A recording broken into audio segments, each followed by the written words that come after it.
Have you seen the picture of the little girl with a death grip on her teddy bear while there's a tall man in front of her, his hand outstretched, asking her to give him that bear? Well, of course she's got a tight grip on it. That's her teddy bear. Thank you very much. Well, what she doesn't see, but we can see, is the person, the man is holding this mega teddy bear behind his back that he's waiting to give her once she surrenders the little bear that she has. Oh, yeah, maybe I have seen that. Yeah, the message with it normally is that if we surrender to God, then he'll give us something even better than what we have. It basically is, and I think the trouble I have with idea, and maybe you could feel this too, is that God isn't a genie, right?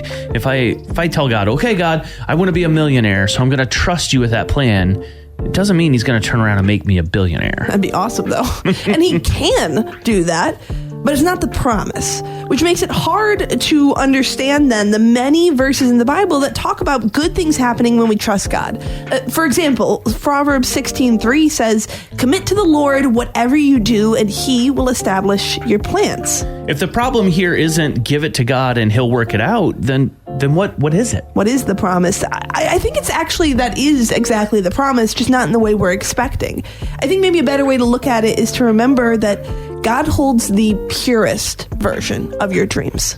Yeah, the desires of our hearts can't be fulfilled by earthly things. We're wired for something greater, something God-sized. So to go back to Rick's millionaire-billionaire example, oftentimes we want wealth because we want security. Well, you can't be any more secure than when you know who you are to God.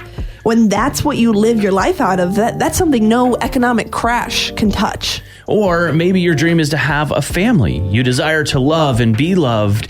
There's no love on earth that can soothe your heart completely. You need God for that. And out of the overabundance of love he pours on you, you get to give that to others. And again, this isn't to say that whatever you've been praying for or dreaming of, that God isn't going to provide that thing specifically.